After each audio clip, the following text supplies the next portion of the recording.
अऊज़ु बिल्लाहि मिनश्शैतानिर्रजीम बिस्मिल्लाहिर्रहमानिर्रहीम फ़ल्लज़ीना आमनू बिही वअज़्ज़रूहु वनसरूहु वत्तबउन्नूरल्लज़ी उन्ज़िल मअहु उलाइका हुमुल मुफ़्लिहून। सदक़ल्लाहुल अज़ीम व बल्लगना व सनदना रसूलुहुन नबियुल अमीनुल करीम व नहनु अला ज़ालिका लमिनश्शाहिदीन वश्शाकिरीन वल्हम्दुलिल्लाहि रब्बिल आलमीन। फ़क़द क़ालल्लाहु तबारक व तआला फ़ी शअनि हबीबिहिल करीम इन्नल्लाहा व मलाइकतहु युसल्लूना अलन नबिय्यि या अय्युहल्लज़ीना आमनू सल्लू अलैहि वसल्लिमू तस्लीमा। अल्लाहुम्मा सल्लि वसल्लिम वज़िद व बारिक अला हबीबिका सय्यिदिना मुहम्मदिन व अला आलिहि व सहबिहि अफ़ज़ल सलावातिका व अदद मालूमातिका व बारिक वसल्लिम सलातन व सलामन अलैका या सय्यिदी या रसूल अल्लाह सल्लल्लाहु तआला अलैहि वसल्लम। सामीन किराम, अल्लाह ताला ने अपने हबीब दावर सल्लल्लाहु अलैहि व आलिहि व सहबिहि वसल्लम के मकाम और मर्तबे का इजहार और ज़िक्र कुरान करीम में बज़ात ख़ुद फ़रमाया है। कभी जैसे कि अभी आप आयत करीमा की तिलावत में आप समात फ़रमा रहे थे, वरफ़अना लका ज़िक्रक, और हमने हबीब आपकी खातिर आपके ज़िक्र को बुलंद फ़रमाया है। जब अल्लाह ने जिसका ज़िक्र बुलंद फ़रमा दे कर दे और उसके बाद कोई अगर उस ज़िक्र में या उस शान में कमी करने की कोशिश करे तो उसका मुकाबला सिर्फ़ हबीब पाक से नहीं होगा, बल्कि उसका मुकाबला अल्लाह अज़्ज़ा वजल से रास्त होगा और उसे अल्लाह के से लड़ाई और अल्लाह से जिदाल करना पड़ेगा इस चीज़ के लिए, क्योंकि उसने हबीब पाक सल्लल्लाहु अलैहि वसल्लम की शान अक़दस में हर्जा सराई करने की कोशिश की है। क्योंकि अल्लाह ने ये नहीं फ़रमाया मैंने अपने हबीब का ज़िक्र कितना बुलंद किया, कहाँ कहाँ बुलंद किया, कैसे बुलंद फरमाया, ये ज़िक्र नहीं फरमाया, बल्कि मुतलक़न फरमाया वरफ़अना लका ज़िक्रक, हमने अपने हबीब के ज़िक्र को बुलंद फरमाया है। किस लिए किया? लका, ए हबीब, आपकी खातिर किया, आपकी रज़ामंदी के लिए किया, आपकी खुशनुदी के लिए किया। इसके अलावा कोई और मौका, कोई और बात नहीं है, कोई और रीज़न नहीं है। रीज़न है तो सिर्फ़ इतना है, मेरे हबीब पाक की खुशनुदी के लिए हो, मेरी हबीब पाक की रज़ा के लिए अल्लाह ने उस ज़िक्र पाक को बुलंद फरमाया। जब अल्लाह ने ज़िक्र फरमाया, पूछा कितना फरमाया, ये बुलंदियाँ, ये मेजरमेंट, ये तुम्हारे अपने सारे दम जहाँ तोड़ दे उसके बाद मेरे हबीब पाक के मकाम का आगाज़ होता है। तुम्हारे जितने डायमीटर होंगे, तुम्हारे जितने मेजरमेंट्स होंगे, वो सारी चीज़ों को टूट जाने के बाद हबीब पाक के मकाम व मर्तबे का आगाज़ होता है। कभी फरमाया इन्ना अरसलना का शाहिदम व मुबश्शिरम व नज़ीरा, हमने आपको शाहिद, गवाह, बशारत देने वाले और डराने वाले बना करके भेजा है। फिर कभी अल्लाह ताला ने फरमाया कि व तुअज़्ज़िरूहु व तुवक़्क़िरूहु, तुम उनकी खूब ताज़ीम किया करो, उनकी खूब तौक़ीर किया करो। व तुअज़्ज़िरूहु व तुवक़्क़िरूहु व तुसब्बिहूहु बुकरतम व असीला, और दिन रात उस हबीब दावर सल्लल्लाहु अलैहि, या तो तस्बीह बयान करो अल्लाह की, मगर लितुमिनु बिल्लाहि व रसूली, रसूल बाद में आया है तो इस एतबार से खूब हबीब पाक की पाकी बयान करते रहो, चाहे सुबह भी करो शाम भी करो। ये मत सोचो कि भाई ये करेंगे तो बढ़ जाएगा, हद से मकाम बढ़ जाएगा, हद से ज़्यादा तारीफ़ हो जाएगी। फरमाया कि नहीं, तुम जितना तुमसे हो सकता है, सुबह भी हो सकता है तो हबीब की बड़ाई बयान करो, शाम भी होगी तो हबीब पाक का तज़किरा किया करो, उनकी शान में वो कलिमात इस्तेमाल करो जो उनके शाया निशान हो, उनको उनके नाम से ना बुलाया करो, उनको ऐसे ना बुलाओ जैसे कि तुम आज एक दूसरे को बुलाया करते हैं। क्यों? क्योंकि ये मेरे हबीब पाक का मकाम है। मौज़्ज़ज़ सामीन किराम, हम तो दुनिया में प्रोटोकॉल की जो दुनिया है, आजकल तो हर चीज़ का प्रोटोकॉल होता है, उसमें हम क्या देखते हैं? हम ये देख रहे हैं कि सबॉर्डिनेट अपने सुपीरियर का मकाम बताता है, उसके प्रोटोकॉल सिखाता है, कैसे बात करें, कैसे मिलें, कैसे देखें। ये सारे प्रोटोकॉल कौन? जो सबॉर्डिनेट होता है वो सिखाया करता है। यानी मिसाल के तौर पर एक प्राइम मिनिस्टर के अगर कोई प्रोटोकॉल बताएगा, उसकी महफिल में बैठने के आदाब, उससे बात करने के आदाब, उससे मिलने के, हाथ मिलाने के, जाना चलना, कैसा करना, क्या बोलना है क्या नहीं बोलना, ये प्रोटोकॉल कौन सिखाते हैं? उसके अंडर सबॉर्डिनेट एक कैबिनेट होती है, एक मिनिस्ट्री होती है, उसको प्रोटोकॉल मिनिस्ट्री का नाम दिया जाता है। वो प्रोटोकॉल मिनिस्ट्री हबीब पाक के मकाम और मर्तबे कोई प्राइम मिनिस्टर के मकाम और मर्तबे को बताती है। तो सबॉर्डिनेट्स अपने सुपीरियर के मकाम और मर्तबे को बताते हैं। दुनिया का यही कानून है, ऊपर वाला नीचे के मकाम को नहीं बताया करता। प्रेसिडेंट ऑफ इंडिया आकर प्राइम मिनिस्टर ऑफ इंडिया के प्रोटोकॉल नहीं सिखाता। क्यों? क्योंकि वो बड़ा है, बड़ा छोटे का अदब नहीं सिखाता, छोटा बड़े का अदब सिखाया करता है। अब आप ये कज़िया समझ गए हैं, ये आप एक मैथोलॉजी समझ गए हैं, तो अब आप आइए इसकी तरफ। कुरान करीम में इब्तिदा से इंतहा तक देख लें, हबीब के दरबार में बैठने के आदाब क्या है, हबीब को क्या बुलाना है, क्या नहीं बुलाना है, कैसे बात करना है, कैसे नहीं करना है, अपनी आवाज़ को बुलंद ना करना है, राइना नहीं कहना है, हबीब से आगे नहीं बढ़ना है, हबीब को जिस तरह तुम बुलाते हो एक दूसरे की तरह नहीं बुलाना है, उनके दरबार में बग़ैर इजाज़त नहीं जाना है, जाएँ भी तो जब बुलाया जाए खाओ खाकर चले जाना है, और हबीब पाक के दरबार के घर के बाहर से ना बुलाया करो। बेहतर यह है कि तुम सब्र करो यहाँ तक कि वो निकल करके ना आए। तो मुअज़्ज़ज़ सामीन किराम, आप इन चीज़ों से क्या अंदाज़ा लगा सकते हैं कि अल्लाह ताला यकीनन खालिक है, हबीब पाक मखलूक है, वो मालिक है, ये ममलूक है, वो रब है, ये आबद है। मगर आप देखेंगे अल्लाह बड़ा होकर हबीब पाक के मकाम और मर्तबे को बता रहा है। अगर आप पूछेंगे बारी ताला तू तो बड़ा है, तुझे क्या ज़रूरत है कि तू हबीब पाक के मकाम और मर्तबे को वाज़ेह फरमाए, बताए, तो अल्लाह ताला ज़बान हाल में हमें हातिफ़ ग़ैबी से आवाज़ आती है कि ए नादानो, मेरे हबीब के मकाम को मेरे सिवा कोई जान ही नहीं सकता, किसी को पता ही नहीं है, किसी को इरफान ही नहीं है, किसी को इदराक ही नहीं है कि उनका वो प्रोटोकॉल बता सके, उनके वो आदाब बता सके, उठने के आदाब, बैठने के आदाब, चलने के आदाब, बात करने के आदाब। लिहाजा कोई मेरे हबीब के मकाम को जान ही नहीं सकता, इसीलिए मैं उनके आदाब ख़ुद बयान किया करता हूँ। तो मुअज़्ज़ज़ सामीन किराम, ये गुफ्तगू का आगाज़ के बाद ये आप समझ चुके होंगे कि हबीब पाक का मकाम क्या है, कि ला युमकिनु सनाउ कमा कान हक़्क़ुहु, कि उनकी सना, उनकी मदह सना, उनकी हम्दो सना करना, आपकी मदह सराई करना किसी के बस की बात नहीं है। ला युमकिनु सनाउ कमा कान हक़्क़ुहु, एक ही जुमले में शायर ने मुकम्मल कर दिया, बादज़ खुदा बुज़ुर्ग तो ये क़िस्सा मुख्तसर। अल्लाह के बाद, खुदा के बाद अगर कोई बुज़ुर्ग शख्सियत और ज़ात है तो वह हबीब पाक सल्लल्लाहु अलैहि वसल्लम की ज़ात है। तो मुअज़्ज़ज़ सामीन किराम, ये हमारे ईमान का मबदा है, हबीब पाक की ज़ात पाक हमारे ईमान का मबदा है। हमारे ईमान की जानों की भी, ज़ाहिरी ज़िंदगी की भी ज़रूरत है, ईमान की भी बका हबीब पाक की ज़ात पाक है। आप बोलेंगे वो कैसे, या जज्बात में कहना तो आसान है, नहीं। अल्लाह ताला ने इंसान को जिस चीज़ की जितनी ज़्यादा ज़रूरत थी उसको उसके उतने करीब रखा है। आदमी को ग़िज़ा की ज़रूरत थी, थोड़ा सा दूर रखा कि खोदो, निकालो, खेती करो, बाड़ी करो, उसके बाद खाओ। उसके बाद उसको पानी की उससे ज़्यादा ज़रूरत थी, तो अल्लाह ताला ने समंदरों में, तालाबों में, नहरों में रख दिया कि तालाब से लो और पी लो, क्योंकि खाने के बग़ैर 2 दिन गुजार सकता है मगर पानी के बग़ैर 1 दिन गुजारना बड़ा मुश्किल हुआ करता है। तो खाने को थोड़ा दूर रखा, पानी को उससे करीब रखा, और उसके अलावा एक और चीज़ थी, वो थी सांस और हवा। अल्लाह ने उसको नाक के करीब कर दिया। क्यों? जब चाहो, क्योंकि सांस भी अगर मिसाल के तौर पर तालाब में या फिर गड्ढे में होती तो खोद के निकालने में हमारी जान निकल जाती।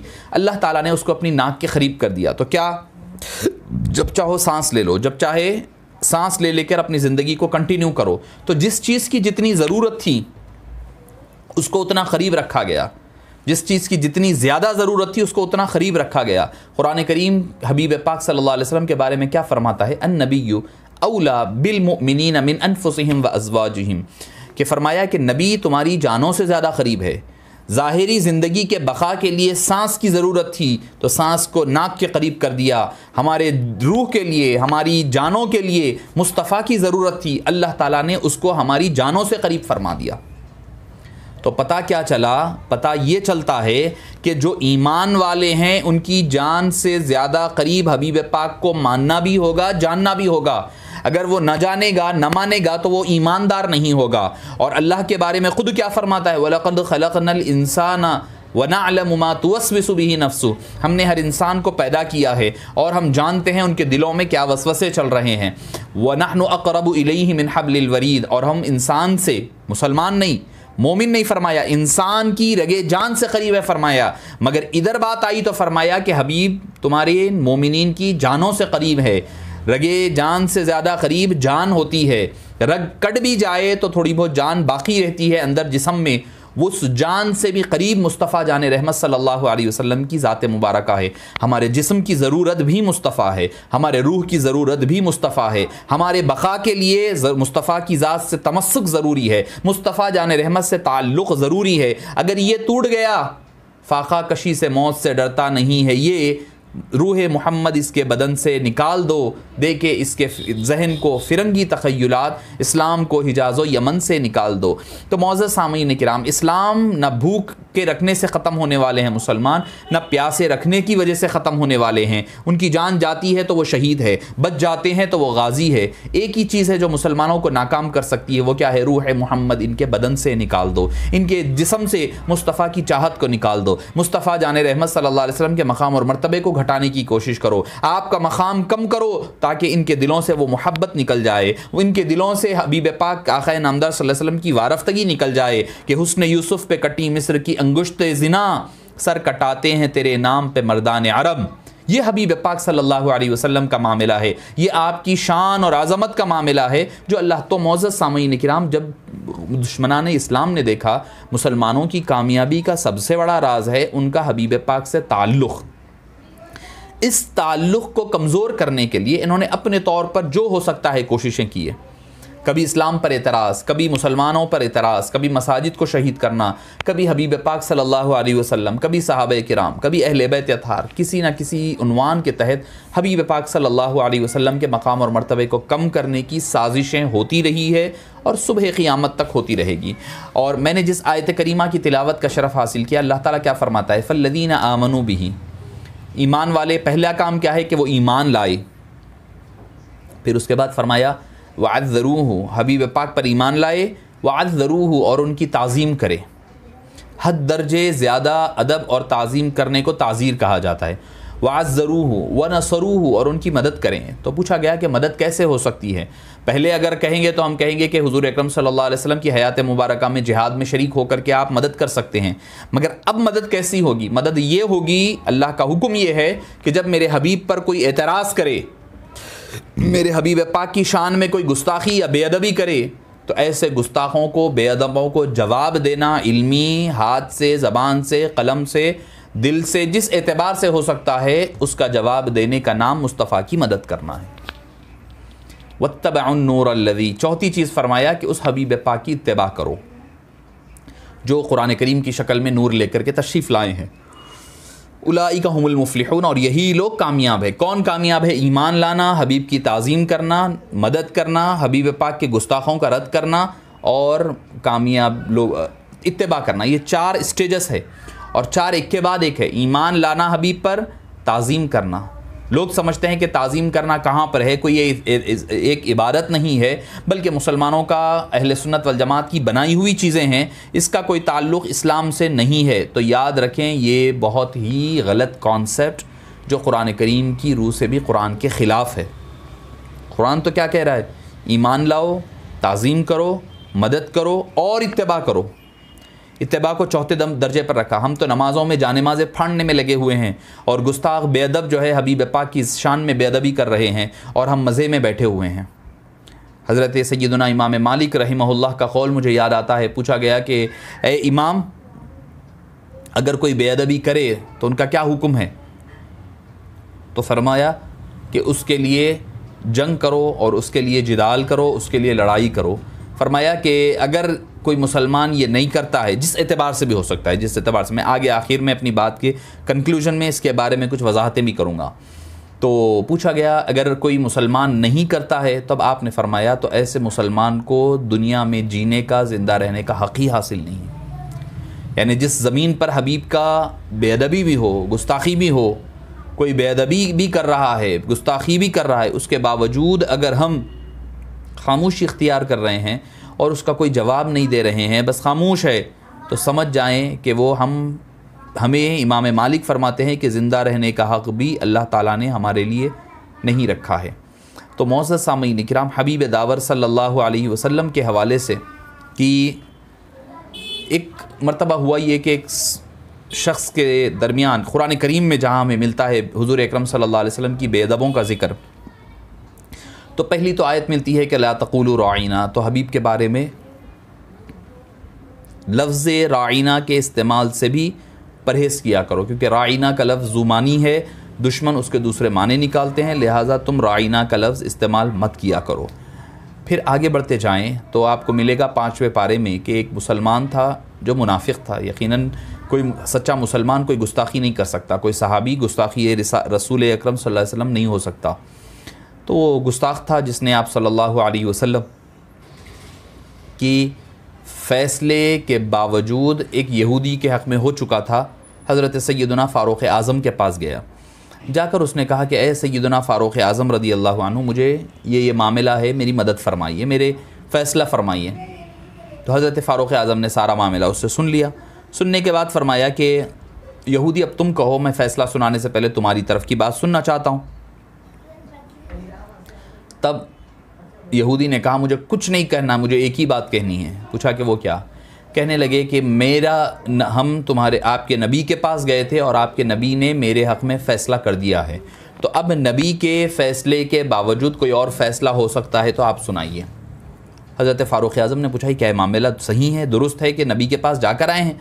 उसने कहा, जो नाम निहाद मुसलमान था उसने कहा कि हाँ। तब हुज़ूर हज़रत फ़ारूक़ आज़म ने कहा कि तुम्हें क्या मामला चाहिए? तो बोले आपका फ़ैसला चाहिए। उन्होंने कहा ठीक है। अंदर गए, तलवार लाई और तलवार से उसका सर ख़लम कर दिया।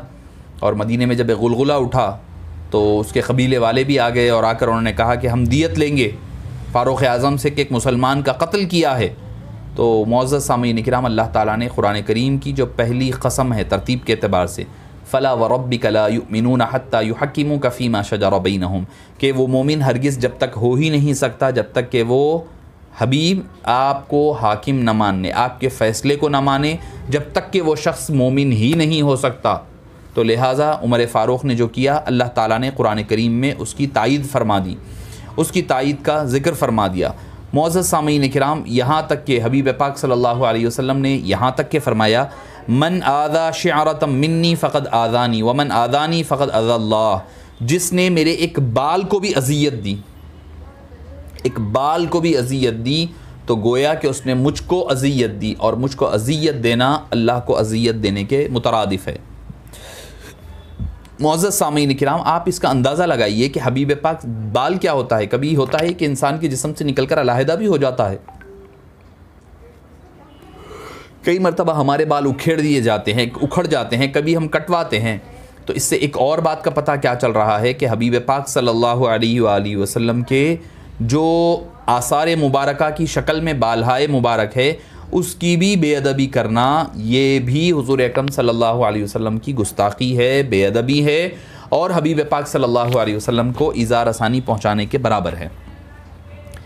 एक शख्स गरीब सहाबी थे जो खजूर बेच करके जंगलात में जाते, खजूर तोड़ कर लाते और गांव-गांव फिर करके खजूर बेच करके अपना गुज़र बसर किया करते।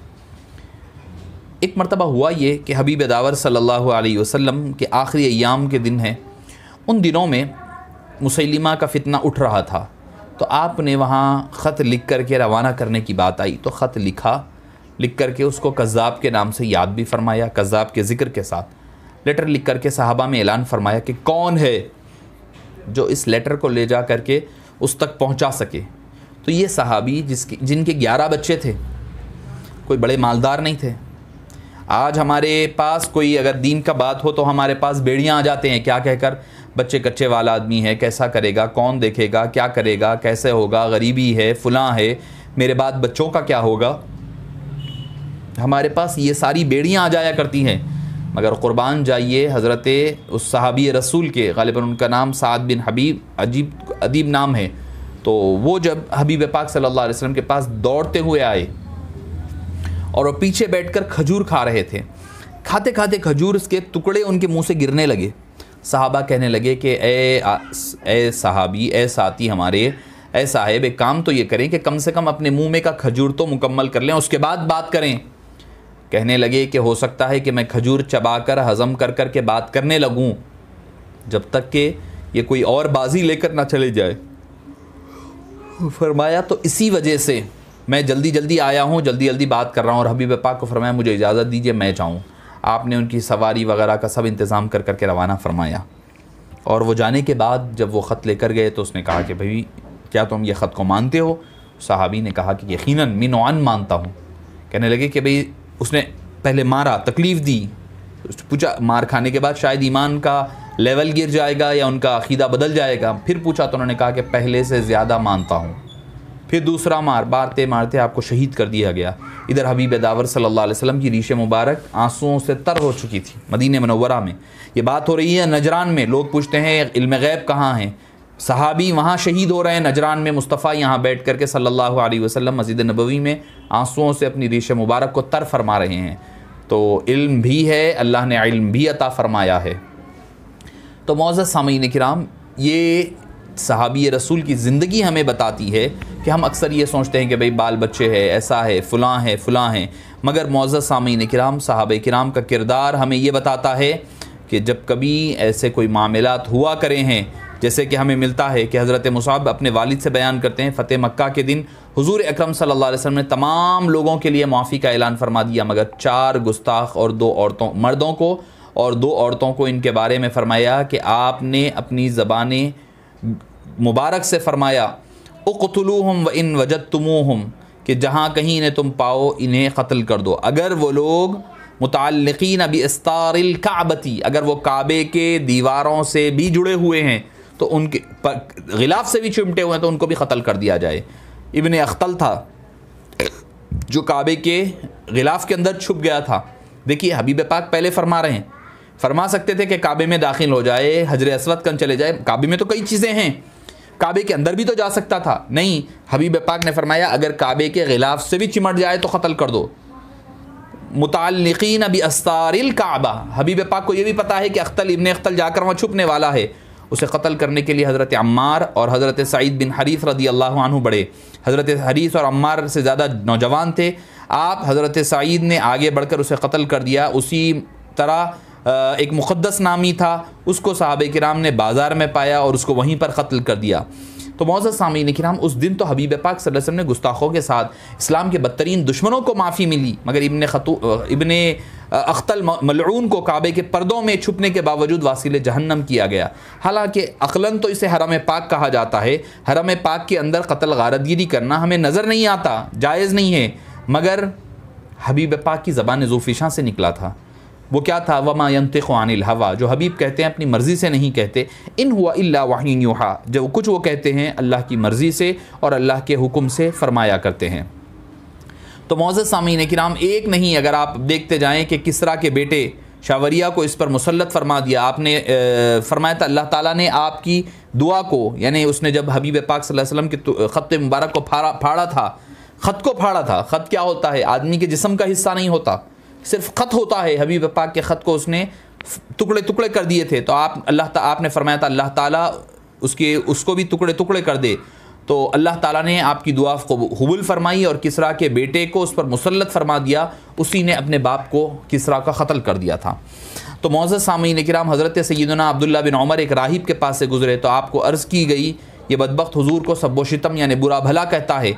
आपने फरमाया अगर मैं इससे हुज़ूर अकरम सल्लल्लाहु अलैहि वसल्लम के हक़ में सब्बो सितम सुनता तो फ़ौरी तौर पर इसे क़त्ल कर देता, क्योंकि हमने ज़िम्मियों को इस बात पर अहद व ऐमान नहीं दिया है कि वो हुज़ूर अकरम सल्लल्लाहु अलैहि वसल्लम की गुस्ताखी और बेअदबी करते फिरे। और ख़ुद आपको पता है कि जब अबू लहब ने हबीब पाक सल्लल्लाहु अलैहि वसल्लम को तब्बन लक का अल्फाज नाउज़ुबिल्लाह कहे, अल्लाह ताला ने हबीब पाक सल्लल्लाहु अलैहि वसल्लम पर वही नाजिल फरमाई कि क्या फरमाया कि तब्बत यदा अबी लहब व तब, जो मेरे हबीब सल्लल्लाहु अलैहि वसल्लम को नाउज़ुबिल्लाहि मिन ज़ालिक तबाही और बर्बादी के ऐसे अल्फाज इस्तेमाल करता है, अल्लाह ने पूरे सूरे के ज़रिए से उसकी मज़म्मत फरमाई। अल्लाह ताला को ये पसंद और गवारा है कि अगर कोई नामुस्लिम गैर मुस्लिम अगर ईमान न लाते हुए दुनिया पर रहे तो अल्लाह ताला उसको माफ़ कर देता है, मगर अगर कोई शख्स हबीब पाक सल्लल्लाहु अलैहि वसल्लम की बेअदबी करता है या गुस्ताखी करता है तो उसको हरगिज़ कबूल नहीं किया जाएगा। हज़रत इमाम हसन बिन साबित रदी अल्लाह अन्हु की पूरी हयात मुबारक उठा करके देखें। आपने जब भी कुफ़ार मक्का ने आप सल्लल्लाहु अलैहि वसल्लम की शान में बेअदबी की, गुस्ताखी की, तो आपने उनका जवाब दिया।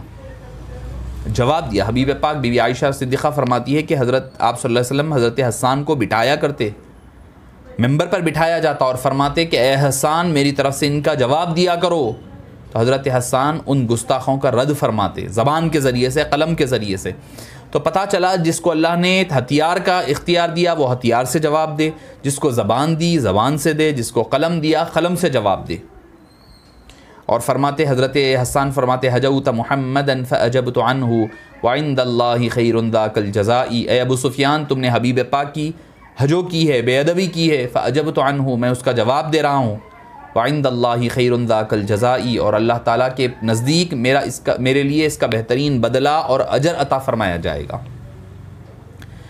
फिर फरमाया कि फ़इन्ना अबी व वालिदी व इर्दी, फ़इन्ना अबी व वालिदी व इर्दी, मेरी माँ बाप, मेरे वालिदैन, खैरिकुमा व शर्रुकुमुल फ़िदाउ, मेरे माँ बाप, मेरे औलाद, सब कुछ मुस्तफ़ा जान रहमत सल्लल्लाहु अलैहि वसल्लम पर निसार है। तो मौज़्ज़ज़ सामीन किराम, हुज़ूर अकरम सल्लल्लाहु अलैहि वसल्लम की बेअदबी और आपकी गुस्ताखी न पहले इस्लाम में, जहाँ इस्लामी हुकूमत है वहाँ तो इसका संगीन जुर्म है, इसका इर्तिकाब करने वाला इस्लाम की रूह से जब वो साबित हो जाए। मगर यहाँ पर एक बात मैं ज़रूर अर्ज़ करना ज़रूरी समझूँगा कि आजकल जो हमारे पास एक ट्रेंड चल पड़ा है, जिसको चाहे अपने तौर पर गुस्ताख़ रसूल का डिक्लेरेशन दे देना, ये बहुत गलत बात है। इसका इस्लामी तालीमात से कोई ताल्लुक़ नहीं है। आपको किसी ने इंडिविजुअली ये इख्तियार नहीं है कि आप किसी को अपने, कई मरतबा तो ऐसा हो रहा है कि मुझे कोई चीज़ किसी की पसंद नहीं आ रही है तो मैं उसको मजहबी चोला पहन करके, लिबादा ओढ़ करके उसको गुस्ताख़ रसूल साबित कर या फिर किसी ना किसी नौइयत से और हैसियत से उसको उस दायरे में डाल करके बदनाम असैसिनेशन करने की कोशिश की जा रही है। तो मुअज़्ज़ज़ सामीन किराम, ये नहीं है। अगर कोई गुस्ताखी करता है तो पहले तो आपका काम क्या है कि उसका जिस एतबार से आप रद्द कर सकते हैं रद्द करें, इल्मी कलमी जो कर सकते हैं। उसके बाद क़ानून का सहारा लें, क़ानून के सहारे के ज़रिए से क़ानून के हवाले करें, बतलाएं कि भाई ये मामला ऐसा हो रहा है, इसने ये काम किया है। अब उसके बाद आपका काम क्या है कि आप शरई दलाइल दे करके उसको गुनाहगार साबित करना है। ऐसा नहीं कि अगर हर कोई जो है एक दूसरे को गुस्ताख़ रसूल का क्राइटेरिया, और गुस्ताख़ी रसूल का क्राइटेरिया हम आप नहीं बना सकते, क्या क्राइटेरिया है नहीं बता सकते। यकीनन ये उलमाए किराम का काम है, ये अहलुल्लाह का काम है, उलमा और औलिया सुलहा का काम है, फ़ुक़हाए किराम का काम है। ये लोग बताएंगे कि गुस्ताखी का क्या क्राइटेरिया हो सकता है।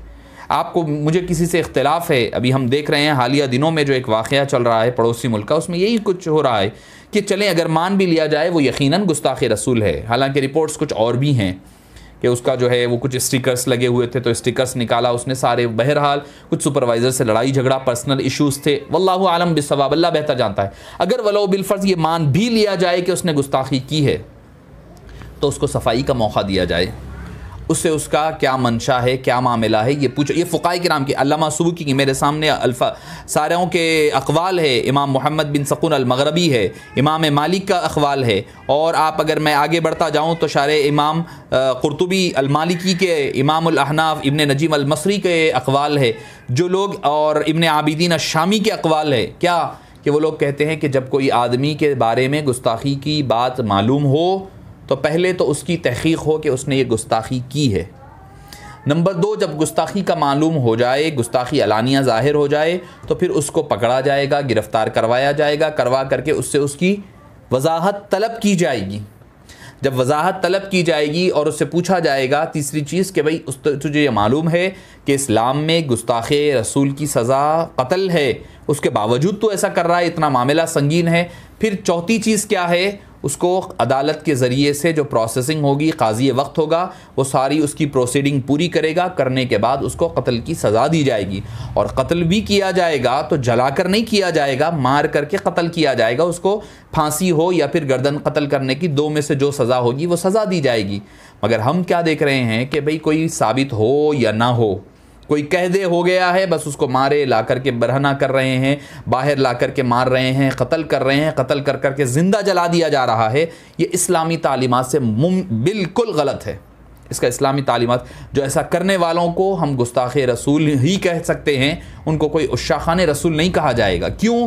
क्योंकि इस्लाम की तालीमात का उनको इतना तक पता नहीं है कि किसी ज़ी रूह को जलाने का इस्लाम ने हरगिज़ इजाज़त नहीं दी है। हमारे पास किसी भी ज़ीरू को, चाहे वो जानवर ही क्यों ना हो, बग़ैर कोई शरई जवाज़ के कोई जानदार को जलाने के बारे में इस्लाम ने सख्त तरीन मना किया है। इसके बावजूद जो है इस तरीक़े की मामलात करना, तो मतलब ये है कि हम बरसरेआम हबीब पाक सल्लल्लाहु अलैहि वसल्लम की शरीयत मुताहरा का और आपकी तालीमात का बरसरेआम मजाक उड़ा रहे हैं।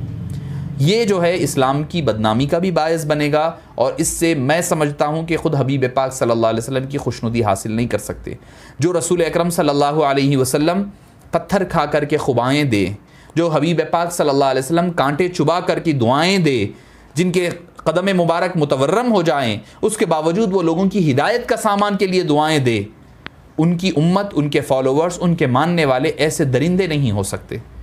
आप इस्लाम की जो अमन पसंद है, इस्लाम मज़हब, वो कैसे बता सकेंगे? यकीनन गुस्ताखी रसूल बहुत ही संगीन जुर्म है, उसकी सज़ा कत्ल है सिर्फ इस्लाम में।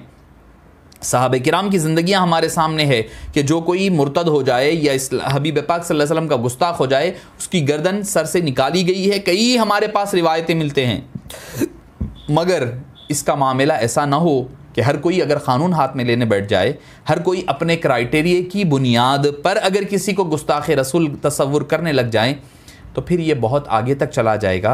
इससे इस्लाम की बुनियादें भी हिल जाएगी और इसके साथ साथ इस्लामी तालीमात की खिलाफ वर्जी भी होगी और इस्लाम की गलत तस्वीर लोगों के सामने जाएगी, सबके सामने। यही समझेंगे भाई इस्लाम ऐसा मज़हब है जिसमें कोई क़ानून ही नहीं है। नहीं, ऐसा नहीं होनी चाहिए।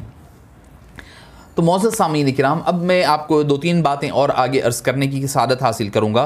वो ये है कि हुज़ूर अकरम सल्लल्लाहु अलैहि वसल्लम की आजकल मौजूदा दौर में हम जो देख रहे हैं, एक बदबख्त जो है, जो अपने आप को शिया भी कहता है और उसके बावजूद हबीब पाक सल्लल्लाहु अलैहि वसल्लम की शान अक़दस में ऐसी दरीदा ज़हनी का मुज़ाहिरा करता है। तो मैं समझता हूँ कि ये क्या है, दरअसल क्योंकि कुरान करीम में है, मैं अपनी तरफ से नहीं कह रहा हूँ। कुरान करीम सूरह नून उठा करके देखें, सूरह कलम उठा करके देखें। जब वलीद ने हबीब पाक सल्लल्लाहु अलैहि वसल्लम को मजनून कहा, तो अल्लाह ताला ने, हबीब पाक ने कोई जवाब नहीं दिया। अल्लाह ताला ने उसके बारे में सूरह नून की कलम की इब्तदाई आयतें नाजिल फरमाई। फरमाया नून वल कलम वमा यस्तुरून, नून की कसम, नून की कसम है, कुर्बान जाइए वो नून क्या है अल्लाह बेहतर जाने। उस नून की जो अल्लाह ने नून को ज़िक्र फरमाया, फरमा करके कहा वल कलम वमा यस्तुरून, और कलम की कसम जब वो लिखा जाने लगे, मा अंत बिनिअमति रब्बिका बिमजनून, आप अपने रब की नेमतों से आप मजनून नहीं है। व इन्नका लअला खुलुक़िन अज़ीम, फरमाया कि ए हबीब, अल्लाह ने तो आपको खुल्क़ अज़ीम का मालिक बना करके भेजा है। खुल्क़ अज़ीम आपके नहीं है बल्कि आप उसके मालिक है, जितना चाहे जिसको चाहे वो खुल्क़ अता फरमाया करते हैं। तो मौज़ूद सामीन किराम, उसके बाद आगे की आयतों में अल्लाह ने उसकी 10 सिफ़ात गिनाएँ।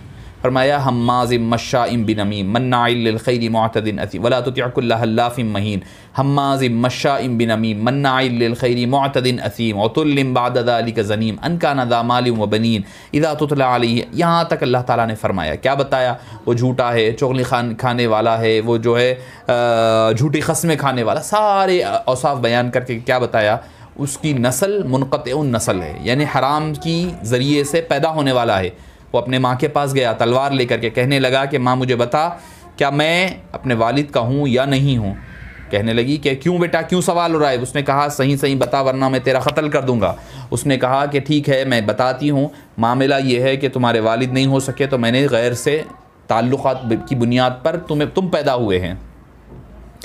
तो पता क्या चलता है कि ऐसे जो दरीदा ज़हन लोग होते हैं, गुस्ताखाने रसूल अरबी सल्लल्लाहु अलैहि वसल्लम होते हैं, उनका मामला ऐसे ही रहता है कि वो इधर उधर से पैदा हो जाने वाले बदबख्त हुआ करते हैं, बदबख्त हुआ करते हैं। तो मौज़ूद सामीन किराम, हबीब पाक सल्लल्लाहु अलैहि वसल्लम की बारे में हज़रत सैयदना अब्दुल्ला बिन अब्बास फरमाते हैं, हुज़ूर अकरम सल्लल्लाहु अलैहि वसल्लम ने एक शख्स को अपना ख़त मुबारक अता फ़रमा करके रवाना किया। जैसे कि मैंने आपको बताया कि उसने जाकर के हबीब पाक के ख़त की बेअदबी किया, तो हबीब पाक सल्लल्लाहु अलैहि वसल्लम की ज़बान अक़दस से उसके लिए कलिमात निकले। फिर अबू लहब का बेटा जो उतबा था, उतैबा तो बाद में ही, उतबा के बारे में जब वो आया और हबीब पाक के सामने बेअदबी करने लगा, तो हबीब पाक सल्लल्लाहु अलैहि वसल्लम ने फरमाया कि अल्लाह तुझ पर अपने शेरों में का एक शेर मुसल्लत फ़रमा दे। तो अबू लहब को पता था मुस्तफ़ा जान रहमत सल्लल्लाहु अलैहि वसल्लम की ज़बान अक़दस से निकल चुका है, वो पूरा होकर रहने आए, लिहाजा जब भी सफ़र पर जाते वो अपने बेटे की ख़ास हिफाजत का एहतमाम और इंतज़ाम किया करता था। एक सफ़र में जा रहे हैं तो उसने बेटे को बीच में सुलाया, अतराफ़ में पूरे लोग सो गए, सामान रख लिए ताकि कोई तकलीफ़ बेटे को नहीं पहुँच पाए। एक जानवर आया, एक बबर आया, शेर आया और आकर के सारे लोगों को सूंघ करके उन सब के ऊपर से बीच में जंप लगा करके उसके बेटे के पास गया, जाकर के उसको खूनम खान कर करके उसको चीर फाड़ कर दिया, चीर फाड़ करके वापस चला गया। हालांकि शेर का काम क्या होता है? चीर फाड़ कर ग़िज़ा गोश्त खाता है, मगर जानवर भी है तो उसको भी पता है कि किसका गोश्त खाना है और किसका गोश्त नहीं खाना है। उसने उस बदबख्त का, अबू लहब के बेटे का गोश्त भी नहीं खाया, खाली चीर फाड़ कर उसको मार कर फेंक कर चला गया। तो मौज़्ज़ज़ सामीन किराम, ये है हबीब पाक सल्लल्लाहु अलैहि वसल्लम के गुस्ताखों का अंजाम। हमारा काम क्या है? अब हमारा काम क्या होता है? हम तो ये कहते हैं कि गुस्ताखी रसूल में मौत भी, ग़ुलामी रसूल में मौत भी कबूल है, मगर क्या हम कहीं ना कहीं अपनी ज़िंदगियों में, घरों में, क्या हबीब पाक सल्लल्लाहु अलैहि वसल्लम की गुस्ताखी तो नहीं कर रहे हैं? तालीमात पर अमल नहीं कर कर, हबीब पाक सल्लल्लाहु अलैहि वसल्लम की मोहब्बतों पर। और देखिए, गैर को मौका जब ही मिलता है जब अपने लोग मौका दिया करते हैं। हम कई ऐसे गुस्ताखों को मानते हैं, मालूम है, जो गुस्ताखियाँ करते थे, अल्लाह ताला ने उनको ज़िंदगी में भी रुस्वा फरमाया है, मरने के बाद तो रुस्वा हुए ही हुए हैं। हबीब पाक सल्लल्लाहु अलैहि वसल्लम की अदनासी भी गुस्ताखी आदमी को काफिर बना दिया करती है, और आदमी को पता भी नहीं चलता कि वो काफिर हो गया है। तो तहफ़्फ़ुज़ नामूस रिसालत, हबीब पाक सल्लल्लाहु अलैहि वसल्लम की नामूस की हिफाजत कैसे हो? सबसे पहले कि हबीब पाक से सच्ची मोहब्बत हो, अदब ताज़ीम हो। जो चीज़ आपको दिख रही है, हदीस में भी नज़र आ रही है, मगर वो ज़ाहिरी तौर पर थोड़ा सा हबीब पाक के मकाम के ख़िलाफ़ जा रही हो, तो उसको बयान करने से, उसको ज़िक्र करने से अपनी ज़बानों को थाम लें, या फिर उसका जैसा सही अदब का पैराया है वो उस पैराए में उसको बयान करे। क्यों? क्योंकि हज़रत इमाम हज़रत सैयदना इस्माइल हिक़ी अलैहिर्रहमा अपनी तफ़सीर में, कल ही मैं पढ़ रहा था, मैं तो मेरे सामने एक बात गुज़री है हज़रत की। आपने फ़रमाया कि एक शख्स था, हज़रत उमर फ़ारूक़ रज़ी अल्लाहु अन्हु के दौरे मुबारक में इमाम था। आपने पहले मुख्तदी का मामला पढ़ा, सुना मुझसे आजिज़ से कि एक मुख्तदी हबीब पाक की बात नहीं सुना तो मुख्तदी का क़त्ल करवा दिया। अब इमाम की बात आए, जब हबीब पाक सल्लल्लाहु अलैहि वसल्लम के हज़रत फ़ारूक़ आज़म के दौर में एक शख्स इमाम था जो हर रकत में सूरह अबसा व तवल्ला पढ़ता था। तफ़सीर रूहुल बयान में है कि इस्माइल हिक़ी अलैहिर्रहमा फरमाते हैं कि वो तफ़सीर सूरह अबस ही पढ़ा करता हमेशा, चूँकि उसमें क्या है कि वो एक सहाबी आए और अल्लाह ताला ने आप सल्लल्लाहु अलैहि वसल्लम को उनके साथ नज़र फेरने से मना फरमाया। ये अल्फाज है, उसकी तौजीहात है, उसकी तफसीरात है, वो अलग एक मौजू है जिस पर मैं गुफ्तगू अलग कर सकता हूँ, अलग मौके पर होगी। मगर हुआ क्या कि वो शख्स जो है उसमें, चूँकि अल्लाह ताला ने आपको हबीब पाक सल्लल्लाहु अलैहि वसल्लम को मोहब्बत भरे अंदाज़ में फ़रमाया कि हबीब उनसे नज़र मत फेरिए, उनसे चिमटे रहिए, तो ये जो अल्फाज है वो वल्लाहु आलम क्या उसके दिल में था, वो यही आयतें हर वक्त पढ़ा करता। हज़रत फ़ारूक़ आज़म को पता चला तो आपने आदमी को भिजवा करके उसका क़त्ल करवा दिया। इमाम है तो इमाम का ये आलम है फ़ारूक़ आज़म का, मुख्तदी है तो मुख्तदी का वो आलम है। यानी हज़रत फ़ारूक़ आज़म रज़ी अल्लाहु अन्हु अर्ज़ाहु बता रहे हैं कि हबीब की शान में अदना दर्जे की भी बेअदबी नाकाबिल कबूल है, क्योंकि वो बादशाह हैं, वो हाकिम वक्त है, उनका इख्तियार है, उनको इख्तियार अल्लाह ने अता फ़रमाया है। एक मरतबा एक खातून ने आप सल्लल्लाहु अलैहि वसल्लम को फरमाया कि ए हबीब मुस्तफ़ा मोहम्मद सल्लल्लाहु अलैहि वसल्लम, आपको आपका रब नाराज़ हो गया है और आपको छोड़ चुका है। तब अल्लाह ताला ने सूरह वद्दुहा नाजिल फरमाई, वद्दुहा वल्लैली इज़ा सजा मा वद्दअका रब्बुका वमा क़ला। ए मुस्तफ़ा, अल्लाह ताला आपसे नाराज़ कैसे हो सकता है, आपको छोड़ कैसे सकता है? उसने तो अपनी मोहब्बत के लिए आपको चुन लिया है, आपको इख्तियार फरमा लिया है, आपका इंतखाब फरमा लिया है, अब वो आपसे जुदा कैसे हो सकता है, आपसे नाराज़ कैसे हो सकता है? तो मौज़्ज़ज़ सामीन किराम, हबीब दावर सल्लल्लाहु अलैहि वसल्लम का ये मकाम और मर्तबा है। अब हमारी ये ज़िम्मेदारी क्या है? पहली ये बात कि हबीब पाक से सच्ची मोहब्बत रहे। दूसरी बात यह है कि हबीब पाक सल्लल्लाहु अलैहि वसल्लम की पहले ख़ुद तालीमात पर अमल करे और अपनी औलाद को सिखाए।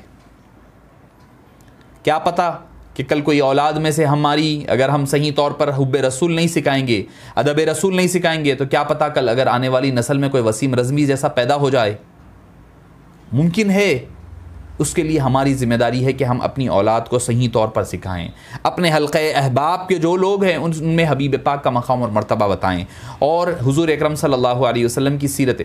और मैं समझता हूँ जितने लोग जो है अभी इल्ला माशाअल्लाह जो बड़े धूम धड़ाके से जो है जुलूसें भी निकाल रहे हैं, उस पर केसेस बुक यकीनन होनी चाहिए, केसेस बुक होनी चाहिए, जुलूस के ज़रिए से अपने एहतजाज को दर्ज करवाना। क्योंकि हिंदुस्तान एक जमहूरी मुल्क है, इसमें क़ानून की बालादस्ती है और क़ानून का सहारा लेकर के ही हम दुश्मनान इस्लाम को कैफ़र किरदार तक पहुँचा सकते हैं। मगर मेरा सवाल ये है उन हज़रात से कि जो बड़े बड़े जुलूसों का अहतमाम, बड़े बड़े सारी चीज़ों का अहतमाम कर रहे हैं, उनसे सवाल, एक आजिज़ाना सवाल ये है, क्या हमें पता है कि उसने क्या क्या कहा है? क्या हमने उसकी तालीमात जो उसने किताब में लिखा है, क्या हमने उसके रद्द करने की कोई कोशिश की है? उसने किताब लिखी है ना भाई, तो हमारा भी काम क्या था, किताब लिख करके जवाब देते, नंबर 1। नंबर 2, कम से कम उसके जो सवालात है, जो एतराज़ात है, उन एतराज़ात का जवाब अपनी औलाद को सिखाते। कम से कम कोई अगर कल के दिन कह दे तो हमारा बच्चा, हमारी औलाद उस जवाब देने के काबिल बन सके। उसने सैयदतुना बीबी आयशा रज़ियल्लाहु अन्हा के से निकाह के ऊपर उंगली उठाई, आप सल्लल्लाहु अलैहि वसल्लम की कसरत अज़वाज के बारे में कहा। तो मोअज़्ज़ज़ सामीन किराम, हमें इन चीज़ों को हम सिर्फ़ काफ़ी नहीं कि बैठ के मदहो सना करें, उठो के आज हक़ मोहब्बत अदा करें। खाली बैठ कर के हम जज्बाती बात कर लेना आसान है, मगर हमारे घरों में जो गुस्ताखियाँ हो रही है उसका कौन ज़िम्मेदार है? अब उन होने वाली गुस्ताखियों का जवाब कम से कम अपने बच्चों को दिलाएं, याद दिलाएं, समझाएं, बताएं कि क्या है बात है, क्या क्यों ज़रूरत आई, हबीब पाक सल्लल्लाहु अलैहि वसल्लम ने क्यों निकाह फरमाया। भाई सोचने वाली बात है कि अगर 11 अज़वाज हैं तो कम से कम 11 अज़वाज से 11 तो बच्चे होते हबीब पाक को, नहीं बल्कि सिर्फ 7 औलाद है हबीब पाक की। और बीबी फ़ातिमा ज़हरा रज़ियल्लाहु अन्हा को छोड़कर सारे दुनिया से रुखसत हो गए आपकी ज़िंदगी मुबारका में, और सिर्फ एक ही खातून हज़रत बीबी खदीजा ही से औलाद हुई है, वो एक हज़रत बीबी मारिया क़िब्तिया से हुई है। दूसरे तो जो लड़कियां, जो दूसरे ख़वातीन थी, जो अज़वाज थी, उनसे तो औलाद भी नहीं हुई।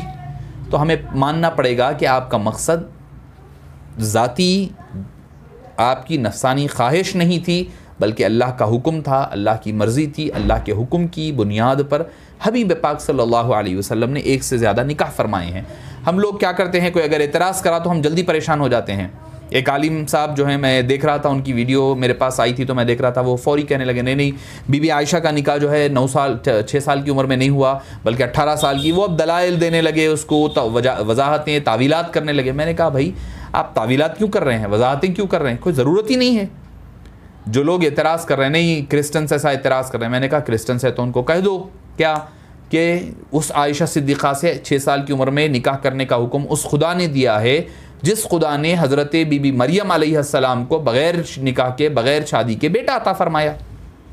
बात ही ख़त्म है भाई। जहाँ पर हज़रत बीबी कम उम्र में निकाह करना कोई मायूब बात नहीं है, कोई मायूब बात नहीं है। सोसाइटी में, हम समाज में कई लोगों को देखते हैं, कोई एतराज़ कई लोगों में होता है, कम उम्र में निकाह करना कोई बुरी बात नहीं है। उसके बरखिलाफ़ बग़ैर निकाह के औलाद का हो जाना ये ज़्यादा बुरा है। मगर हम क्या कहते हैं, हज़रत बीबी मरियम को अल्लाह ने बग़ैर निकाह के बेटा अता फरमाया, हज़रत ईसा अलैहिस्सलाम। जिस खुदा ने हज़रत ईसा को बग़ैर वालिद के पैदा फरमाया है, उसी खुदा ने बीबी आयशा रज़ियल्लाहु अन्हा से निकाह करने का हुक्म हुज़ूर अकरम सल्लल्लाहु अलैहि वसल्लम को फरमाया। उसकी कई मसलहतें हैं। मसलहतों में एक मसलहत ये है कि आप सल्लल्लाहु अलैहि वसल्लम की उम्र शरीफ के बाद तवील अरसे तक वो बख़ैर हयात रहीं। उन्होंने कई हदीसों को लोगों तक पहुँचाया। कई सहाबा किराम की उस्ताज़ा थी, मुहद्दिस थी, फ़क़ीह थी, मुफस्सिर थी, हाफ़िज़ थी, कारी थी, डॉक्टर थी, डॉक्टर तभी फ़िज़िशन थी बीबी आयशा सिद्दीक़ा रज़ियल्लाहु अन्हा।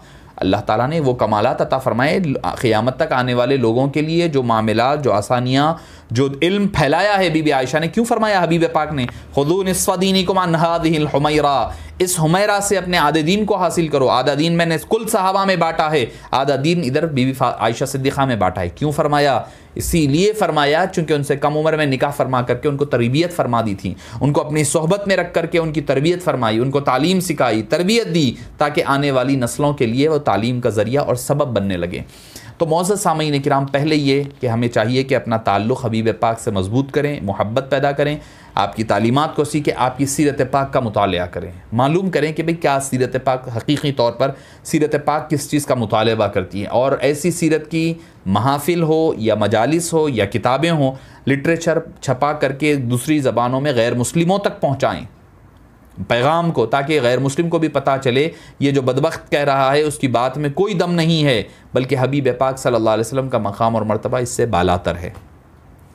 इसके अलावा जो ऐसे लोग होते हैं उनको क़ानूनी ज़राए के ज़रिए से उनको कैफ़र किरदार तक पहुँचाने की ज़रूरत है, क़ानून को अपने हाथ में लेने की। हमारा काम क्या है कि क़ानून के हवाले करना, हमारी ज़िम्मेदारी ख़त्म हो जाएगी। हमारी ज़िम्मेदारी बहैसियत शहरी क़ानून के हवाले करने तक, क़ानून का दरवाज़ा खटखटाने तक, उसको वहाँ तक पहुँचाना है। अब अगर क़ानून की उसको सज़ा ना दे तो ये काजी के ऊपर रहेगा ये उन लोगों के ऊपर रहेगा जो लोग मसूल और ज़िम्मेदार है। मगर हम किसी को अपने क़ानून हाथ में लेते हुए अगर हम कोई ऐसा काम कर देंगे तो उसकी वजह से क़ानून के भी ख़िलाफ़ होगा, हमारे लिए भी मुश्किलात होंगी। और इस्लाम भी कहता है जिस मुल्क में जहाँ रह रहे हैं वहाँ के क़वानीन की पासदारी करना, उसका लिहाज रखना, ये भी हमारे लिए अशद ज़रूरी है। तो इन चंद कलिमात के साथ मैं अल्लाह अज़्ज़ व जल की बारगाह में दस दुआ हूँ कि अल्लाह ताला हमें और आपको हबीब पाक सल्लल्लाहु अलैहि वसल्लम से सच्ची और पक्की मोहब्बत नसीब फरमा। ए बारी ताला हमें गुस्ताखों से बचा, गुस्ताखों की सोहबतों से बचा और गुस्ताखों के साथ रहने, उनके साथ उठने बैठने से हमारी हिफाजत फरमा। हमारे ईमान की, हमारे आने वाली नस्लों को बारी ताला हबीब दावत सल्लल्लाहु अलैहि वसल्लम की गुस्ताखियों से महफूज व मामून फरमा।